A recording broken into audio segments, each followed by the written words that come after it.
Wed him to end the war. Queen sees he's a living legend, the man armies fear. Part 1. The War That Would Not End.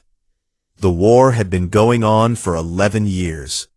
11 years of lost ships, burned planets, and dead soldiers on both sides. 11 years of battles that started with hope and ended with silence. The kind of silence that came after everything had already gone wrong. Queen Saravan sat at the head of the command table, on board the Eternal Sovereign, the largest warship in the Veilthari Dominion. The room around her was massive and cold, lit by the blue glow of holographic war maps that floated in the air like ghosts. She was young for a queen, only 32 by human count, but there was nothing young about the way she held herself. She had been ruling since her mother died 4 years ago, and in those 4 years she had learned that a throne was not a seat of comfort. It was a seat of weight. Around the table sat her war council, 8 of them, old, experienced, and powerful.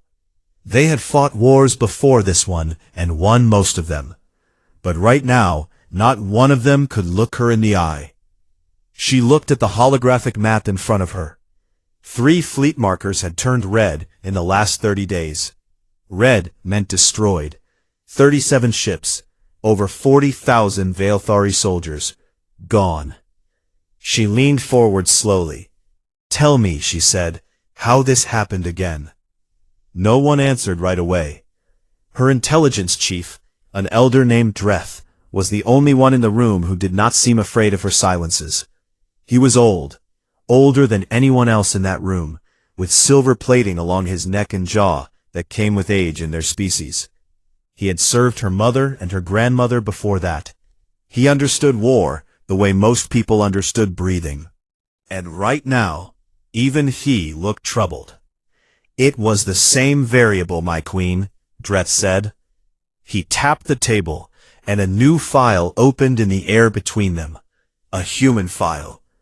The same as the last time, and the time before that. She looked at the file. It was thin, patchy, full of gaps where information had been deliberately removed or simply never recorded. There was a photograph. A human male, lean and plain-looking, sitting outside what appeared to be a military base on some dusty frontier world. He was eating from a small container and looking at the sky. He looked like no one special at all. She read the name at the top of the file. Staff Sergeant Cole Hargrove, 3rd Rapid Response Division, Earth Armed Forces. "A sergeant," she said. "Yes," Dreth said. She looked at Dreth. "Not a general, not a fleet commander." "No," Dreth said, "just a sergeant." She sat back in her chair and studied the photograph again. The man in it had not been photographed in a moment of triumph or drama. He was just sitting there, calm, like the war was something happening somewhere else, and he had simply stepped outside for a moment. "Tell me," she said. Dreth brought up a second display. Numbers, dates, engagement records. He walked her through them one by one, and with each one the room got a little quieter. Cole Hargrove had been present at 14 engagements over the past 7 years. In every single one of those engagements, the Veilthari forces had held the stronger position. More ships, more soldiers, better terrain in most cases, superior technology in nearly all of them. On paper, every one of those 14 battles should have ended in a Veilthari victory.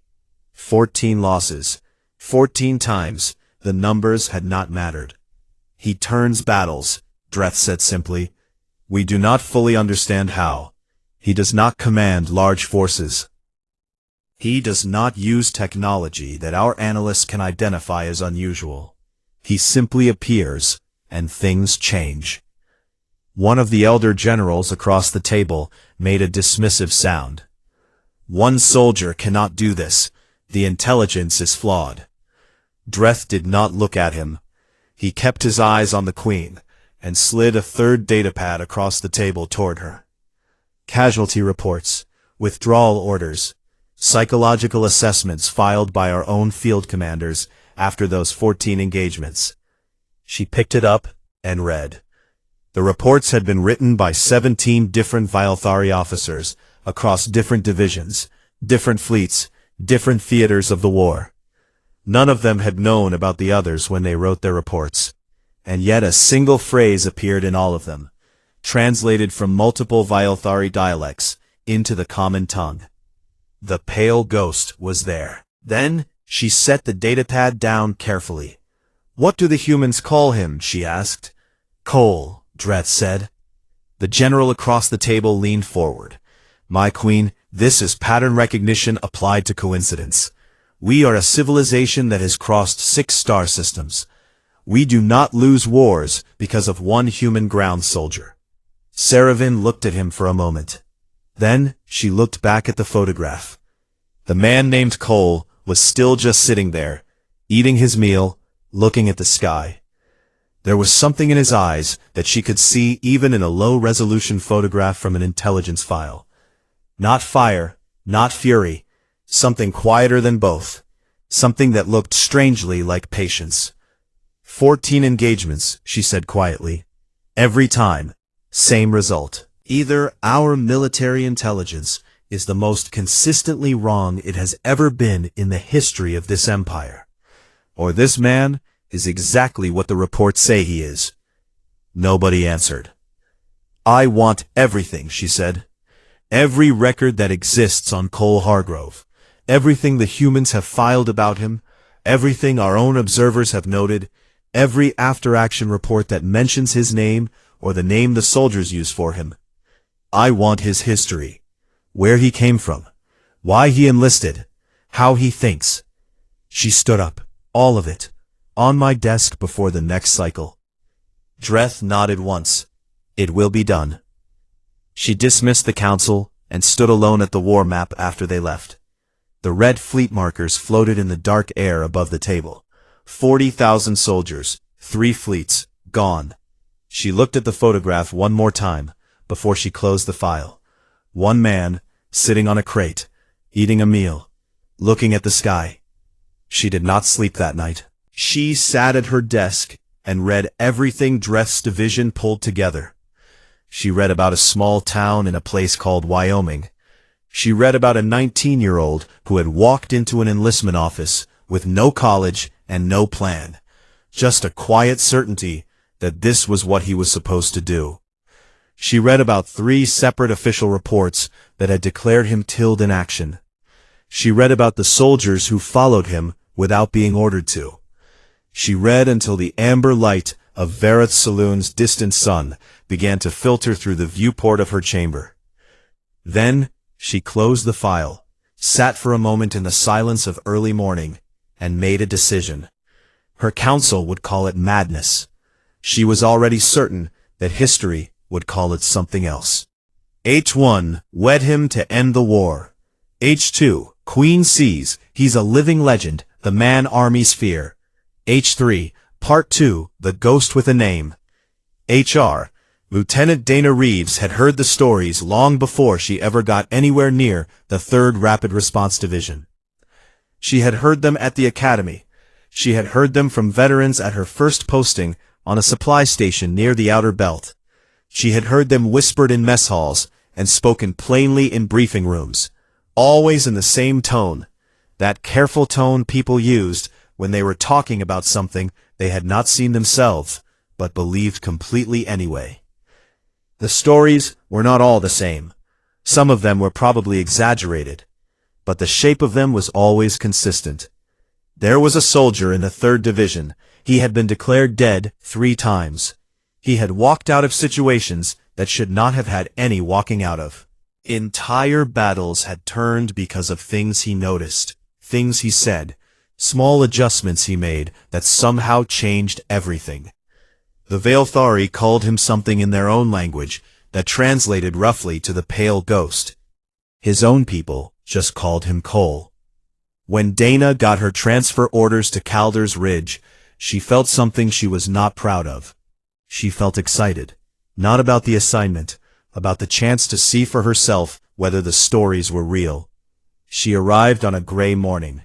The base at Calder's Ridge was a practical, ugly collection of prefab structures built low to the ground against the wind. There was a ceasefire in effect, which meant the guns were quiet, but it did not mean anyone felt relaxed. Ceasefires had a way of ending without much warning in this war. She reported in, got her bunk assignment, got her briefing packet, and spent the first 2 hours trying not to look like she was looking for someone. She found him by accident. She was walking toward the mess hall when she passed an open doorway and glanced inside. A man was sitting alone at a small folding table, leaning over a star map with a cup of something hot near his elbow. He was lean, somewhere in his late 30s, with sun-worn skin and close-cropped gray at the sides of his hair. He was not doing anything dramatic. He was just looking at the map the way a person looks at something they are trying to understand, calm and focused, like he had all the time in the world. She almost kept walking. Then she checked the name on the small unit patch on his shoulder, and she stopped. She did not go in. She just stood there for a moment and looked at him, and felt the strange deflation of a thing you have built up in your imagination finally becoming real. He was not enormous. He was not magnetic in any obvious way. He was just a man at a table, drinking bad coffee and reading a map. She went to the mess hall and sat down next to Corporal Aaron Briggs, a veteran of 7 years in the 3rd, who had the permanently tired look of someone who had stopped being surprised by anything a long time ago. "I saw him," she said. Aaron did not ask who. "Yeah," he said. "He was just sitting there." "He does a lot of that," Aaron said. "Sitting and looking at things. Maps mostly. Sometimes just the sky." She stirred her food without eating it. "Is it real, all of it?" Aaron thought about that for a moment. He was not the kind of person who answered questions quickly. "I was there for 6 of those 14 engagements they talk about. I will tell you what I saw with my own eyes. I saw a man who noticed things that nobody else noticed until he pointed them out, and that it seemed so obvious you could not believe you missed it. I saw him make one suggestion in a briefing that caused a colonel with 30 years of service to scrap his entire plan and say thank you and mean it. I saw him carry a wounded soldier 4 kilometers through a firefight and then go back for another one." He paused. "Is that real enough?" It was. Over the next 2 weeks, Dana watched Cole the way she might study a difficult problem. She watched him in briefings, in the field during patrol rotations, in the mess hall, at the comm stations. She built up a picture of him not from one dramatic moment, but from dozens of small ones. He was quiet by nature. He spoke when he had something to say, and stayed quiet when he did not, which meant that when he did speak, people listened. Not because of his rank. He was a staff sergeant, which was not a rank that commanded a room, but because his words had a consistency to them. He was always right, not in a showy way, in a quiet, steady, slightly uncomfortable way that made you feel, looking back, that he had seen the whole picture several steps before anyone else. He was the first one up most mornings, and one of the last ones in at night. He ate whatever was available without complaint. He helped newer soldiers with equipment and questions without being asked, and without making them feel stupid for needing help. He laughed sometimes, a low, dry sound, and when he did, it was usually at himself. She watched him in a tactical debrief one afternoon when Colonel Henry Tash was presenting a defensive formation for a potential scenario along the southern ridgeline. The colonel was thorough and experienced, and his plan was solid. 17 people were in the room. For the first 40 minutes, Cole said nothing. He sat near the back, arms folded, watching the holographic display rotate. Then he raised a hand slightly and asked one question. He asked what the wind patterns did to sensor range along the eastern face of the ridge at night. The room went quiet. The colonel pulled up the atmospheric data, and 3 seconds after it appeared on the screen, Everyone in the room understood the problem. The entire eastern flank of the defensive formation became dangerously exposed the moment visibility dropped. It would not matter how strong the rest of the formation was. One probing strike from that angle, and the whole thing collapsed inward. The colonel looked at the display for a long moment. Then he said, "Scrap it. We rebuild from the eastern anchor." He looked at Cole and nodded once, the kind of nod you gave when someone had just saved you from a serious mistake. "Good catch, Sergeant." Cole nodded back and went back to his coffee. Dana cornered Aaron Briggs after the debrief. "How does he do that?" she asked. Aaron leaned against the wall and crossed his arms. He thought about it with the same unhurried seriousness he gave most things. "You know what most people do in a briefing?" he said. "They listen to what is being said. They think about what they already know. They match what they are hearing to what is in their head, and they look for it to fit." He paused. Cole does not do that. He looks at what is actually there, not what the plan says is there, not what experience says should be there, what is actually there, right now, in front of him. He shrugged. That is rarer than it sounds. Most people, under pressure, stop seeing what is there and start seeing what they expect. She thought about that for a long time. She was still thinking about it 4 days later when a priority signal came through on the secure command frequency, and Colonel Tash called Cole into his office alone and kept him there for almost an hour. Nobody on the base knew what was said in that room. But when Cole came out, he stood in the corridor for a moment with his hands in his pockets and looked up at the gray ceiling of the base. And Dana, passing at the far end of the hall, saw something on his face that she had not seen there before. Not fear, not confusion. Something smaller and quieter than both. Something that looked, she thought, a lot like a man who had just been handed a problem he was not sure even he could solve. Wed him to end the war. Queen sees, he's a living legend, the man armies fear. Part 3, The Queen's Gambit. The transmission came in at 2 in the morning. Cole was the only one in the comm room at that hour. He had a habit of working late, not because anyone asked him to, but because the base was quiet at night, and quiet was when he thought best. He had been going over patrol route data when the incoming signal light blinked on the secondary terminal in the corner. The encryption pattern was unlike anything he had seen before. Not human, not any standard Vilthari military frequency either. Something different. Something that had been designed to reach one specific terminal and no other. He stared at it for a moment. Then he pulled his chair over and opened it. The voice that came through was composed and clear, with the slightly formal cadence of someone speaking in a language that was not their first. The translation software rendered it in plain English, but even through the filter, there was something precise about it. Deliberate. Like every word had been chosen before it was spoken. "Cole Hargrove of Hartwell," the voice said. "I hope the hour is not too inconvenient." He sat back slowly. "Who is this?" A pause. "You may call me Saravan." He knew the name. Everyone in the Earth Armed Forces knew the name. He took a slow breath and kept his voice even. "This is an unusual channel for a conversation, Your Grace." "I preferred something private," she said. "I have read your file extensively. I did not think you would respond well to a formal diplomatic overture through official channels. I thought you might find it more useful to simply talk." He did not answer right away. He thought about that. Then he said, "What do you want to talk about?" "You," she said.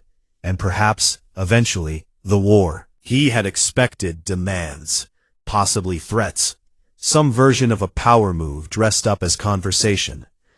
Instead, she asked him a question, a simple one. She asked him why he had never accepted a promotion to officer rank despite being recommended for it 6 times. He was quiet for a moment. Then he answered honestly, the way he answered most things.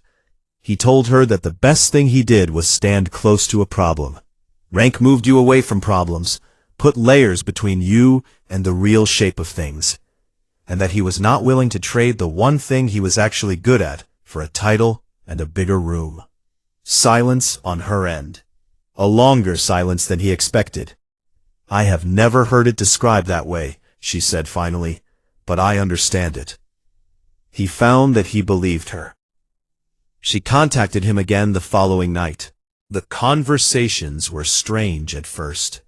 Two people from opposite sides of an 11-year war, talking in the dark across millions of kilometers of contested space, carefully and then less carefully. She was not what he had built in his mind. She was not the distant, cold figurehead of enemy propaganda. She was sharp and direct, and asked questions the way someone asked questions when they actually wanted the answers, not when they were building a case.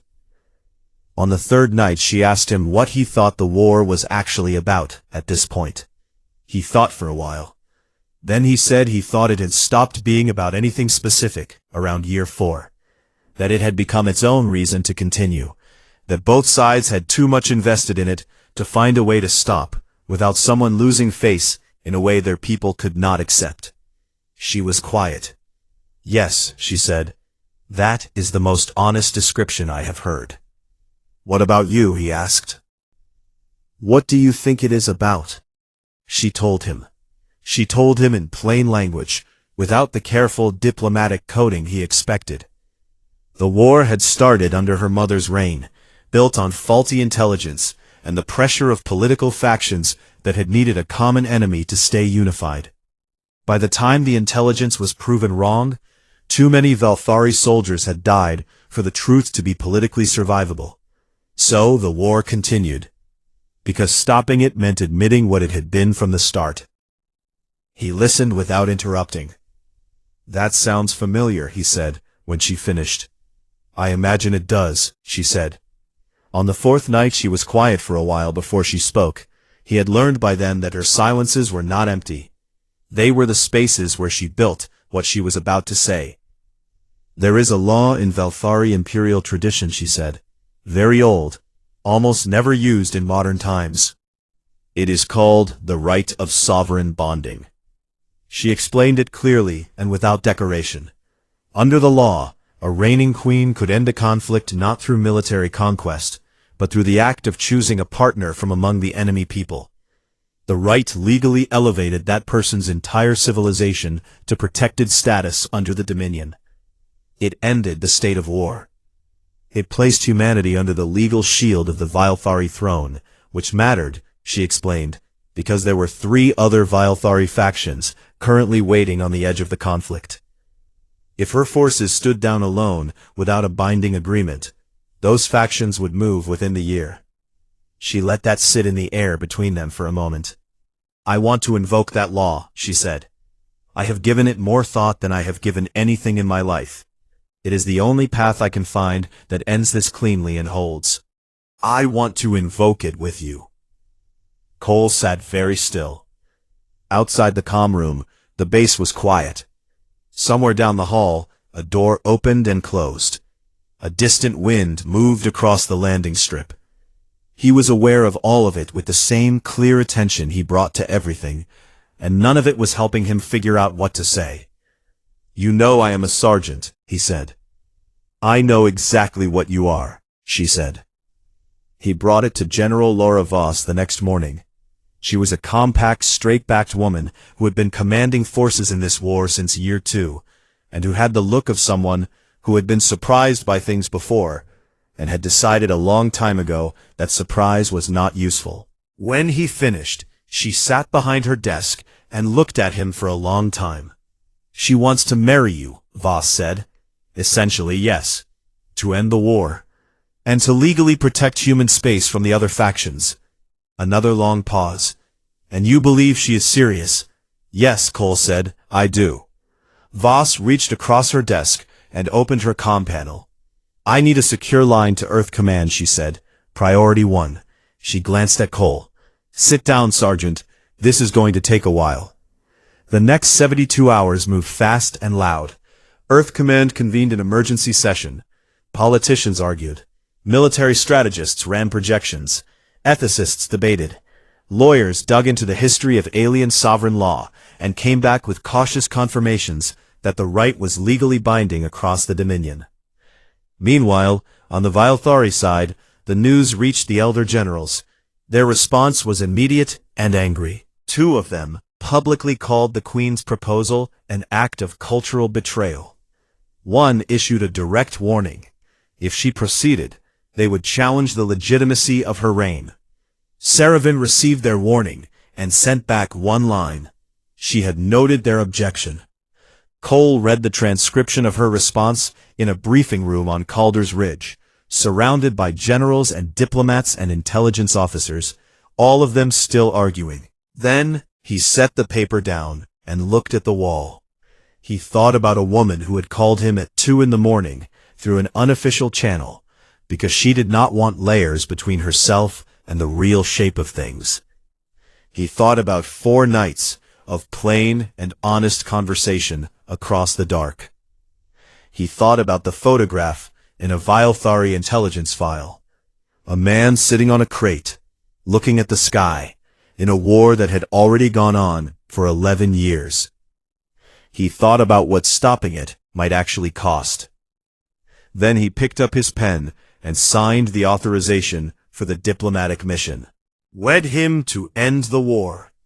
H2. Queen sees he's a living legend, the man armies fear. H3. Part 4. The man who walked into an empire. HR. The planet Veritsolan was not what Cole had expected. He had read the intelligence reports. He had studied the surface photographs and the atmospheric data and the architectural analysis that the Earth Armed Forces had compiled over 11 years of conflict. He thought he had a reasonable picture of the place. He did not. No amount of reading prepared a person for standing on the landing platform of the Vilethari homeworld and looking up at a sky the color of burning copper, filled from horizon to horizon with towers of pale crystal that caught the light and threw it back in long, slow arcs across the city below. It was enormous. It was old in the way that made human cities feel like they had been built yesterday. And it was completely silent as the diplomatic shuttle touched down, which was the thing that unsettled him most, because the silence was not empty. It was full of people. There were thousands of them lining the wide avenue that led from the landing platform to the imperial court, Vilethari of every rank and age, standing in rows that stretched as far as he could see in both directions. They were not cheering, they were not shouting. They were just watching, with those large dark eyes that reflected light differently than human eyes did, and the collective weight of that watching pressed against the air like something physical. Cole stepped out of the shuttle behind General Voss and the rest of the diplomatic escort. He was in his dress uniform, the only formal thing he owned, pressed and correct, and considerably less impressive than the outfits of the actual diplomats around him. He was not a tall man. He walked out onto that platform and looked like what he was, a lean man in his late 30s who had spent too many years in the field and not enough years sleeping. A sound moved through the crowd when he stepped out. Not a cheer, not a threat, something in between, a low collective sound that had no easy translation, like the air changing pressure. He had been told about it in the briefing. The Vilethari field commander's reports. The thing they called him, the Pale Ghost. He understood it differently now, standing in front of the people their soldiers had reported to. He was not what they had imagined. He could see that clearly. They had built something in their minds from the stories, something larger and stranger than a man in a dress uniform who ate ration packs and read star maps. And now here he was, in the flesh, considerably shorter than legend, and considerably quieter than fear. He walked. His escort for the journey through the city was a young Vilethari soldier named Sevet, who had been chosen, Cole suspected, because Sevet spoke the best translated English in the Imperial Guard, and also because Sevet was young enough not to have too much pride about the assignment. The older guards had not wanted to be the one walking beside the human. Sevet had simply been told to do it, and done it. They walked for a long time without speaking. Cole studied the city. Sevet studied Cole. After about 20 minutes, Sevet spoke. "The stories," Sevet said carefully. "Are they real?" Cole glanced at him. "Which ones?" Sevet listed 3. The first was about a battle on the ice moon of Kragan, where Cole had reportedly redirected an entire armored column by changing 3 road markers in the dark. The second was about a single radio transmission Cole had sent during the siege of Outpost 9 that had broken a Velthari communications grid without any technical equipment. The third was about a confrontation on Calder's Ridge, where Cole had walked directly toward a Velthari weapons line alone and unarmed, and the weapons line had not fired. Cole was quiet for a moment. "The first one is real," he said. "I changed the markers. It was 3 in the morning, and I had a flashlight and about 40 minutes. Took some guesswork." He paused. "The second one is mostly real. The transmission itself was real. The grid failure happened because their system had a redundancy flaw that the transmission exposed. I noticed the flaw in a captured manual 6 months before. I just waited for the right moment." He paused again. "The third one is Aaron Briggs. He will probably never correct it. And honestly, I stopped trying." Sevet walked beside him for a moment, processing this information. Then he said, quietly, "You noticed a flaw in a captured manual 6 months before, and waited for the right moment." "Yes." Sevet did not say anything else for a while, but Cole noticed that the young soldier walked slightly differently after that, with a particular carefulness, like someone who had just understood something in a new way, and was not entirely sure what to do with it. The Imperial Court was unlike anything in the intelligence files. The chamber was enormous, and high-ceilinged, and built from the same pale crystal as the towers outside. But here the crystal had been shaped over centuries into walls and columns that caught light from 100 small sources, and distributed it evenly through the entire room, so that there were no shadows anywhere. Cole thought that was probably deliberate. The full court was assembled, several hundred Velthari of rank and standing, arranged in formal rows on either side of a long central approach that led to the sovereign throne. Cole had been briefed on the protocols.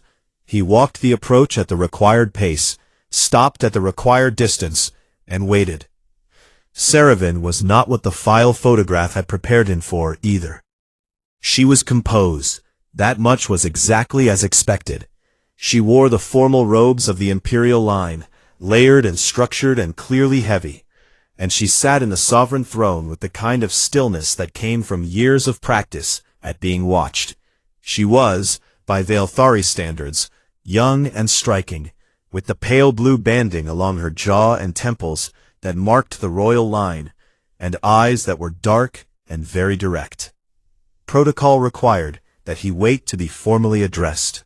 Protocol also stated clearly that looking directly at the Queen before she spoke was a significant breach of court etiquette. Cole looked at her directly. The court drew a collective breath. Saravan looked back at him.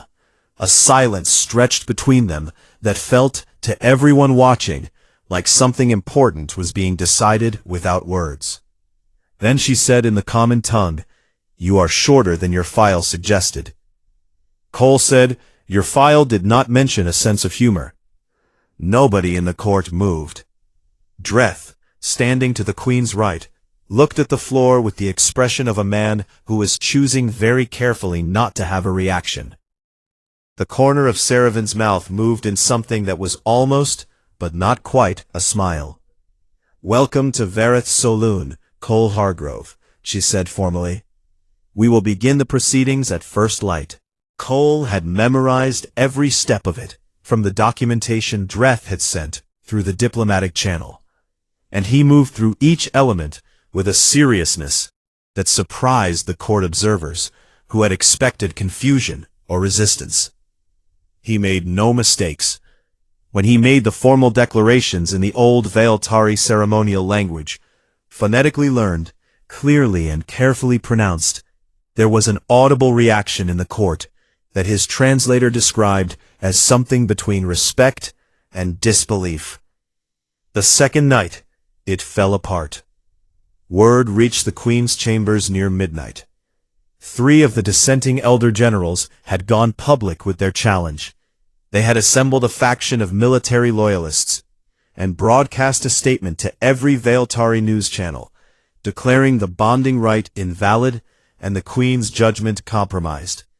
They named 2 of the core Dominion worlds as backing their position.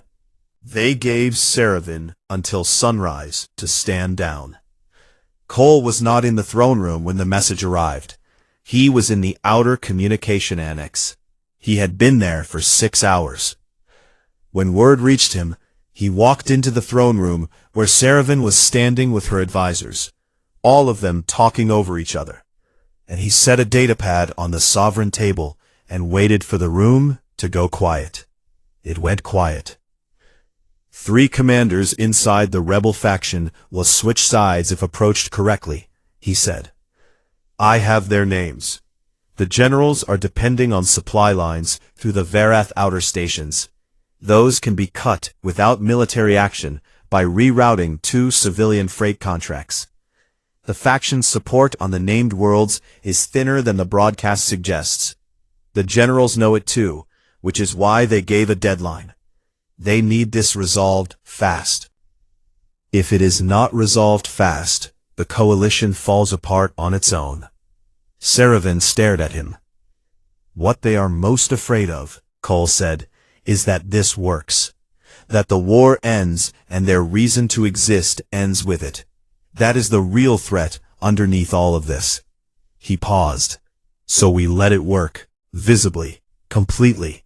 We give the 3 wavering commanders the right conversation tonight. We reroute the supply contracts in the morning, and by the time the deadline arrives, the generals will have nothing left to stand behind. The room was completely silent. Seravan said, How long have you been preparing this? Since the second conversation, Cole said. I wanted to be sure I could keep you safe when the time came. I thought this was probably when it would come. The kind of long moment that had a lot of things in it that neither of them was ready to say out loud in a room full of people. All right, she said quietly. Let us get to work. The rebellion lasted 18 more hours. It did not end with a battle. It ended with 3 commanders changing sides, 2 supply lines going quiet, and a coalition discovering that the thing holding it together had stopped being real before anyone said so out loud. By the time the sun rose over the crystal towers of Vareth Solon, the generals had no army. They had only themselves, and a position they could no longer defend. They stood down before noon. And in the great ceremonial hall, on the 3rd morning, as the amber light came through the crystal walls and lit the room without shadows, the rite of sovereign bonding was completed in full. The war that had lasted 11 years ended not with a final battle, and not with a signed surrender, but with a quiet ceremony in a room full of people who were not entirely sure yet what it meant, and one man standing at the center of it all, who looked, to anyone watching closely, exactly the same as he had looked in that old photograph from an intelligence file, calm and present and paying attention to what was actually there. Wed him to end the war. Queen sees, he's a living legend, the man armies fear. Part 5. What Legends Leave Behind. 6 months after the war ended, Calder's Ridge was unrecognizable. The base where soldiers had once slept in shifts and eaten cold food and watched the sky for incoming fire was now the site of the largest joint reconstruction project in known space. Human engineers and Veilthari builders worked side by side on the same scaffolding, and the structures going up were neither fully human in design nor fully Veilthari. They were something new, built from both and shaped by the practical needs of 2 species trying to share a space for the first time without destroying it.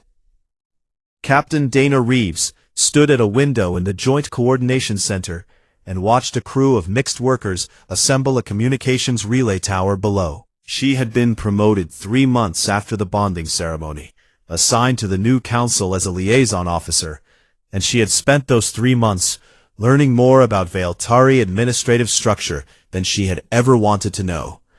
It was difficult, detailed work, full of miscommunication and renegotiated terms, and moments where the entire process seemed like it might collapse over something that seemed, from the outside, very small, but meant from the inside, something very large.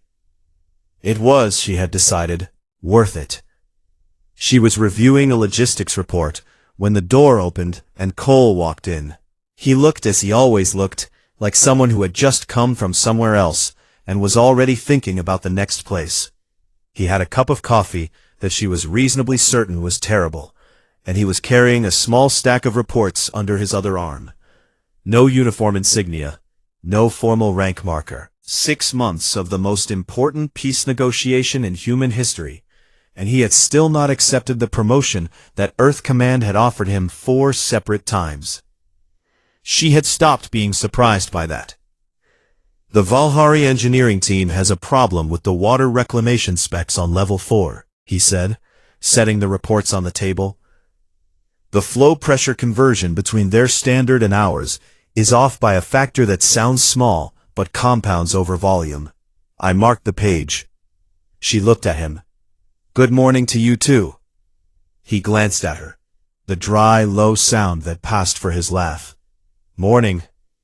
This was what the legend looked like up close, Dana had concluded. Not dramatic, not military poster perfect, just a man who noticed things before other people noticed them and said so plainly, and then went back to whatever he was doing.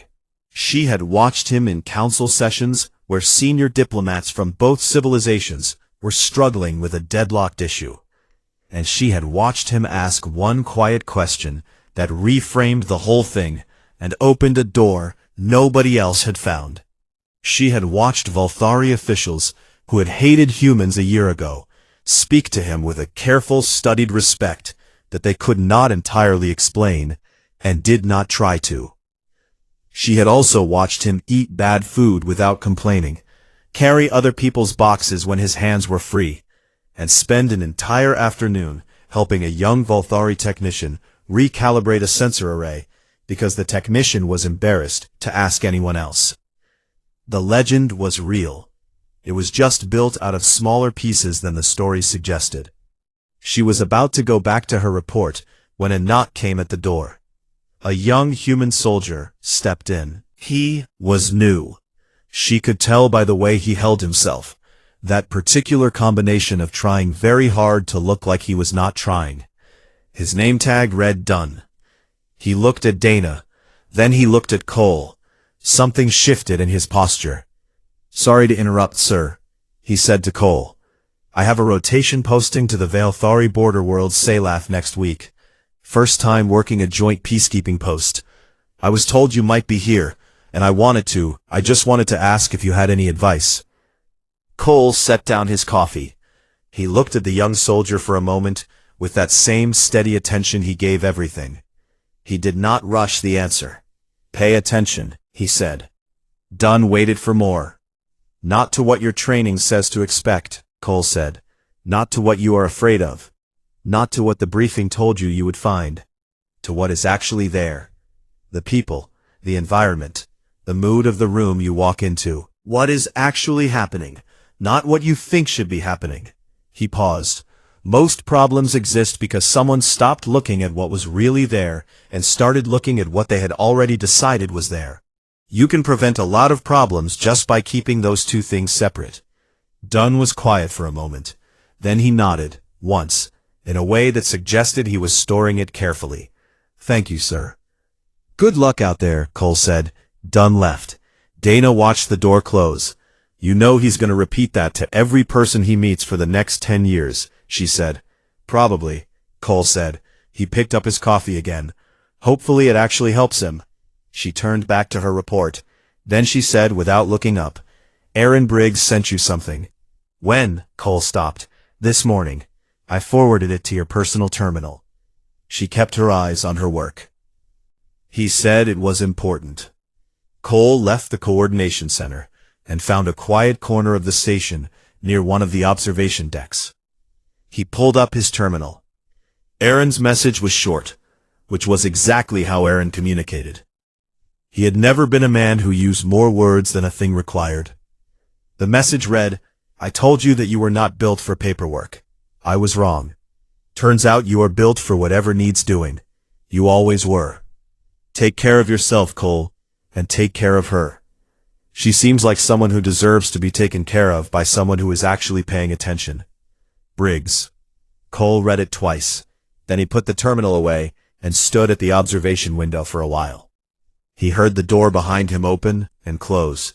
He did not need to turn around to know who it was. He had spent 6 months learning the particular quality of quiet that she brought into a room. Different from other people's quiet, more deliberate, like someone who had been surrounded by noise her whole life and treated silence as something valuable. Seraphine came to stand beside him at the window. She was not in formal robes today.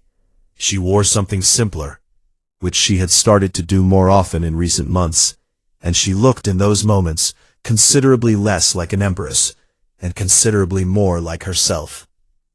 Below the window, Calder's Ridge stretched out in the warm light of its sun. The reconstruction crews were working in the western quadrant now, and the sound of tools and equipment and 2 languages mixing together drifted up faintly through the viewport. "What are you thinking about?" she asked. He was quiet for a moment. "Hartwell," he said. "Population 600. She looked at him. "I grew up in a town where everyone knew everyone, and nothing very much happened. And the biggest question on any given day was whether the weather was going to be good enough to do the thing you were planning to do." He watched the crews below. "I enlisted because I thought there was something useful I could do somewhere else. I did not have a bigger plan than that." He paused. Nobody from Hartwell would have mapped this out as a possible destination. "Is that a problem?" she asked.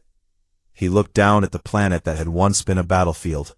He looked at the mixed crews on the scaffolding, human and Veilthari, working on something that neither side could have built alone. He thought about 11 years of a war that had already outlived its own reasons, and the 4 conversations in the dark that had found a way through it, and a young soldier with a border posting who was going to pay attention to what was actually there. "No," he said, "it is just the difference between a plan and what is actually there. Not the quiet of someone with nothing to say, but the quiet of someone who had said the important things already, in the dark, across millions of kilometers, in a time when the war was still real, and the outcome was still something that could go either way, and who now had the particular and not entirely common gift of standing next to the right person in the ordinary light of the normal morning, with the hard part already behind them." He did not say anything else. She did not either. They stood at the window together and watched Calder's Ridge being rebuilt below them, slow and steady and real. And the amber light came through the viewport and lit everything evenly and without shadows, the way it had in that great hall on the day the war ended. And the sound of 2 civilizations learning to work side by side drifted up around them, like the start of something that was going to take a long time and be worth every bit of it. The war that lasted 11 years was over. Not because of a fleet, or a weapon, or a brilliant commanding officer with stars on his collar. Because one man paid attention to what was actually there. And that, it turned out, was enough.